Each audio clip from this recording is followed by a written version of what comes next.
এদিকে চাঞ্চল্যকর ঘটনা, বিজন সেতুর ওপর থেকে ঝাঁপ, বালিগঞ্জ রেল লাইনের ওপরে ঝাঁপ দিলেন এক ব্যক্তি। মঙ্গলবার রাত 8টা নাগাদ এই ঘটনাটি ঘটে। শিয়ালদা বজবজ লোকালের ওপর পড়ে যায় ওই ব্যক্তি। শরীরের প্রায় 75% অংশ পুড়ে গিয়েছে বলেই খবর।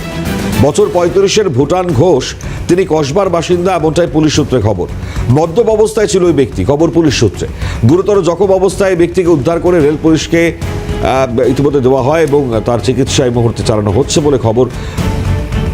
দীপাঞ্জন আমাদের প্রতিনিধি, তার তুলে ধরা এই ছবিটা দেখুন।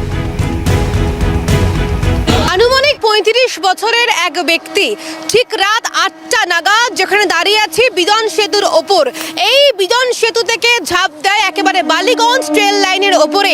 যে ছবি আমার চিত্র সাংবাদিক সুরজিৎ প্রামাণিক তুলে ধরছে, অর্থাৎ এই যে বালিগঞ্জ যে ট্রেন লাইন, এখানেই কিন্তু মূলত ওই ব্যক্তি ঝাঁপ দেয় এবং রেলের যে ওভার তার রয়েছে সেই তারে বাধাপ্রাপ্ত হয়ে একেবারে ট্রেনের লাইনে গিয়ে পড়ে।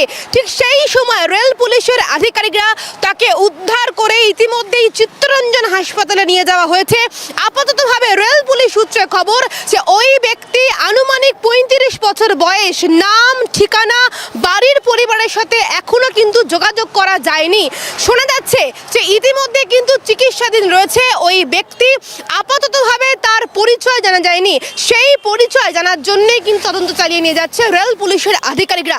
ক্যামেরায় সুরজিৎ প্রামাণিকের সাথে দীপাঞ্জনা সাউ, ক্যালকাটা নিউজ, কলকাতা।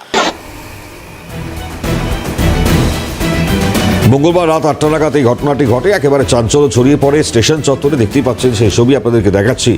বিজন সেতুর উপর থেকে এই ব্যক্তি ঝাঁপ দিয়েছেন নাকি অন্য কোনো কারণ, গোটা ঘটনার তদন্ত চালাচ্ছে পুলিশ।